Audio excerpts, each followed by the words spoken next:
Salut tout le monde, j'espère que vous allez bien, j'espère que vous êtes au top aujourd'hui. Aujourd'hui, on est 25 décembre. C'est notre dernière vidéo des droits des règles que j'instaure à la maison avec mes neveux.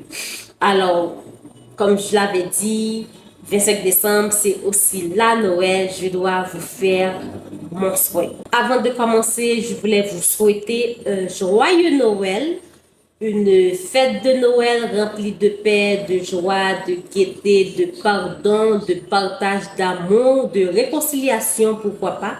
J'espère que la magie de Noël va vous apporter toutes ces bonnes choses. J'espère que la magie de Noël va vous envelopper d'amour, de paix, de tranquillité, de joie, de gratitude, pourquoi pas. Et j'espère aussi que vos souhaits pour cette fête de Noël puissent se réaliser. Pourquoi pas? Alors, bref, rentrons dans le cœur du sujet. Trois des règles que j'instaure à la maison avec mes neveux. Cette fois-ci, ce sont trois règles des choses qu'ils ne doivent pas faire à l'école liées au harcèlement scolaire. Pour ceux qui me suivent sur Spotify ou sur Fureur des enfants, qui suivent l'émission Au cœur de l'enfance, vous m'entendez parler toujours d'harcèlement scolaire. Alors, quelles sont ces trois choses que j'instaure à la maison avec mes neveux liés aux harcèlements scolaires? Première règle que j'instaure à la maison avec mes neveux liés aux harcèlements, c'est ne pas se moquer ou ridiculiser un camarade de classe. C'est très important. Moi, c'est quelque chose que j'aime pas du tout. Je n'aime pas l'harcèlement. Je pense que personne n'aime l'harcèlement. Personne n'aimerait être harcelé, que ce soit un enfant ou un adulte, parce qu'il y a certaines personnes, certains hommes ou certaines femmes aussi qui subissent l'harcèlement au travail, à la fac aussi. Il faut savoir que les moqueries blessent profondément. Alors, on n'a jamais le droit de se moquer d'un enfant, de se moquer d'un camarade de classe pour son apparence. C'est pas bien, c'est pas gentil du tout. C'est quelque chose que j'instaure à la maison. Dès la rentrée, je parle toujours, voilà ce que vous ne devriez pas faire, vous ne devriez pas faire ci, vous ne devriez pas faire ça, vous ne devriez pas ridiculiser quelqu'un, vous ne devriez pas harceler un enfant, vous ne devriez pas applaudir à quelqu'un d'autre le fait qu'il harcèle les enfants, parce que ce que vous devriez savoir, il y a cette personne-là qui harcèle, il y a l'harceleur et aussi il y a les renforceurs. Alors, la personne qui harcèle et l'enfant qui harcèle l'autre à côté, lui, c'est l'harceleur.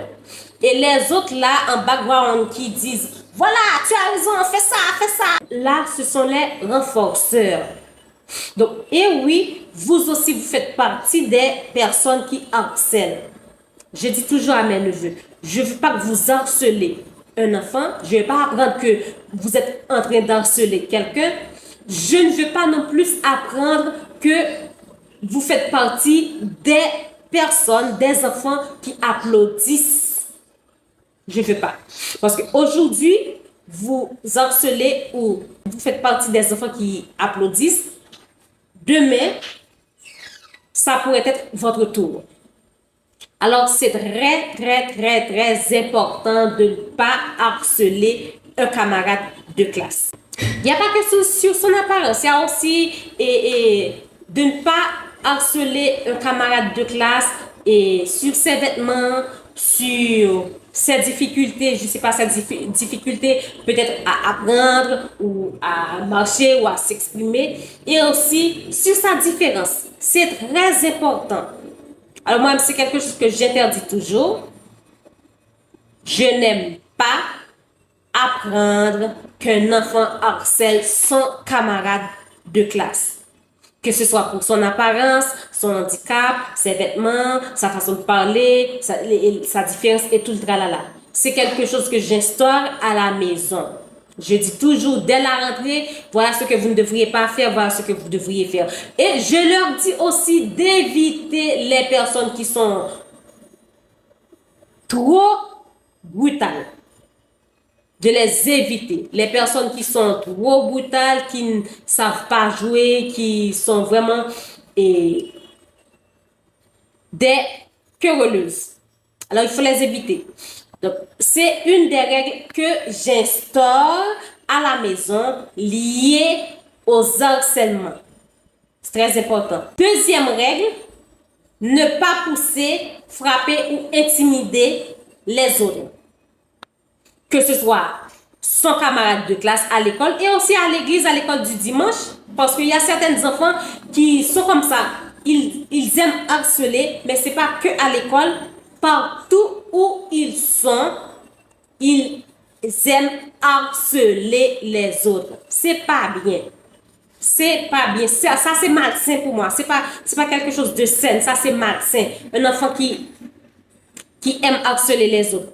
Donc, normalement, il faut savoir qu'un enfant qui aime harceler, peu importe, c'est un adulte aussi, là, comme je parle pour les enfants, c'est surtout quelqu'un qui a un problème de confiance en soi et d'estime de soi. Donc, la personne ou l'enfant se sent valorisé, l'enfant se sent important lorsqu'il est en train de rabaisser sa camarade de classe ou son camarade de classe est en train de mépriser, de rejeter, de ridiculiser l'autre. Donc, l'enfant, il se sent valorisé, il se sent important. Mais au fond, le problème, c'est qu'il a un problème de confiance en soi et aussi d'estime de soi. Donc, c'est quelque chose que vous devriez travailler à la maison. La confiance en soi et l'estime de soi de votre enfant. Les enfants, il faut savoir que les gestes violents ne sont jamais une solution. C'est pas parce que vous êtes violent, vous intimidez quelqu'un ou vous lancez des propos que vous allez trouver la solution à votre problème. C'est pas la solution. Les gestes violents, le rejet, l'intimidation, c'est pas la bonne façon de faire. Ça, c'est pas la solution. C'est malsain, c'est pas bien. C'est très important de le savoir. Il faut savoir que intimider un enfant verbalement ou physiquement peut détruire sa confiance en lui. Et l'harceleur, de son côté, c'est parce qu'il manque de confiance en soi, d'estime de soi. C'est pour cette raison qu'il harcèle l'autre. Donc, il se sent valorisé, aimé, important lorsqu'il diminue les autres. Là, je vous dis, vous êtes en train de détruire la confiance en soi et aussi l'estime de soi de l'enfant que vous êtes en train d'harceler. Donc, c'est pas bien. Sachez, les enfants, à chaque fois que vous avez envie de blesser un enfant, à chaque fois que vous avez envie de frapper un enfant, d'intimider quelqu'un, dites-vous que mes mains servent à aider, à servir, pas à blesser. Donc, lorsque vous dites que mes mains servent à aider, à servir, pas à blesser, donc, vous allez vous retenir à chaque fois que vous avez envie de frapper votre camarade de classe, de le gifler, de le bousculer et tout le tralala. Donc, c'est très important. Alors, notez cette petite phrase dans votre carnet ou dans votre cahier où vous pouvez la répéter tous les jours en allant à l'école, pourquoi pas. C'est très important. Et troisième règle que j'instaure à la maison avec mes neveux concernant ce qu'ils ne doivent pas faire à l'école lié aux harcèlements, c'est ne pas exclure un enfant du jeu ou du groupe. C'est très important. Donc, je le dis toujours là, entre eux, lorsqu'ils jouent entre eux. C'est très important de ne pas exclure quelqu'un. Parce que ça, c'est une sorte de rejet. Le rejet, c'est quelque chose de vraiment dur. Et j'arrête pas de répéter. Pourquoi? Moi, personnellement, je sais ce que c'est le rejet. Qui n'a jamais connu le rejet? Sur n'importe quelle forme. Il y a le rejet familial, rejet amical, il y a le rejet personnel, rejet social. Il y a différents types de rejet. Donc, on a tous une idée de ce que c'est le rejet. Alors, quand vous faites ça à un enfant, vous êtes en train de le rejeter. Vous êtes en train de le mettre dans une case. c'est pas bien. Donc, tu n'es pas fait pour le groupe, tu n'es pas fait pour cette team-là, tu n'es pas fait pour être dans notre groupe, dans notre clan et tout, tralala. C'est pas bien d'exclure un enfant du jeu. S'il veut pas jouer, ok. Mais s'il a envie de jouer et que pour le punir, pour le blesser, vous l'excluez du jeu, c'est pas bien.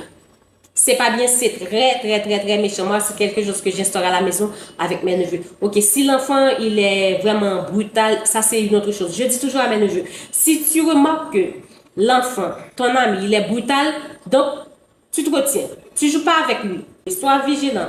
Mais sinon, si dans ton groupe d'amis, les enfants sont cordiaux, ils sont pas vulgaires, ils sont pas méchants, alors oui, et là, vous pouvez jouer avec eux. Il n'y a aucun problème. Il faut savoir que l'exclusion est une forme d'harcèlement très douloureuse. Lorsque la personne veut faire partie de votre groupe, veut être avec vous, et que vous choisissez de l'exclure, je dois vous dire que ça, c'est quelque chose de très douloureuse et c'est aussi une forme d'harcèlement. C'est pas bien. Là, vous êtes en train de l'harceler. C'est pas bien. Il faut savoir que lorsque vous apprenez à inviter, à intégrer et à partager, ça renforce les valeurs chrétiennes et humaines. Lorsque vous prenez l'habitude d'inviter quelqu'un à vous rejoindre, vous prenez l'habitude de l'intégrer dans votre groupe, de partager des choses avec cette personne, ça renforce les valeurs chrétiennes et humaines. C'est très important. Je vous dis pas non plus de ne pas être vigilant parce que vous n'allez pas intégrer n'importe qui dans votre groupe, dans votre cercle d'amis. Il faut savoir bien choisir aussi son ami. Bien choisir qui est-ce que vous allez intégrer dans votre groupe. Qui est-ce que vous allez choisir aussi comme ami. Si cet enfant-là, il est vulgaire, il n'est pas respectueux, il est vraiment quelqu'un de très brutal, il aime harceler, là, et vous allez faire un choix. Vous devriez vous abstenir. Mais sinon, si c'est quelqu'un qui veut être avec vous, il est gentil, il est sympa, pourquoi pas? L'exclure, l'harceler, c'est pas la bonne façon de faire. C'est très important. Alors, voilà, je vais vous partager une petite phrase magique qui peut vous aider. Vous pouvez dire, tout le monde a le droit de jouer. Quand dans votre tête, vous savez que, vous dites que tout le monde a le droit de jouer. Maintenant, là, vous allez dire que si tout le monde a le droit de jouer, j'ai pas le droit d'exclure mon ami, j'ai pas le droit de l'harceler, j'ai pas le droit de le mépriser, j'ai pas le droit de faire ci, j'ai pas le droit de faire ça. Si je joue et qu'il veut faire partie du jeu, il a aussi le droit. C'est très important. Alors, j'espère que cette petite vidéo va vous aider. J'espère que ces 3 points vont vous aider, vont vous booster, vont vous ouvrir aussi les yeux parce qu'il y a certains enfants qui sont très harceleurs. Vous ne le savez pas parce que vous êtes au travail, vous êtes à la maison. Votre fils est un grand harceleur et que vous ne le savez pas. Alors, il est très important de questionner votre enfant, de surveiller de près votre enfant pour voir s'il est quelqu'un qui fait partie de ce groupe de personnes-là qui aiment harceler les autres. C'est très important. Alors, encore une fois, je vous souhaite un joyeux Noël. Je vous dis à janvier prochain pour notre toute première vidéo de l'année 2026. Joyeux Noël et bonne année. Bye bye.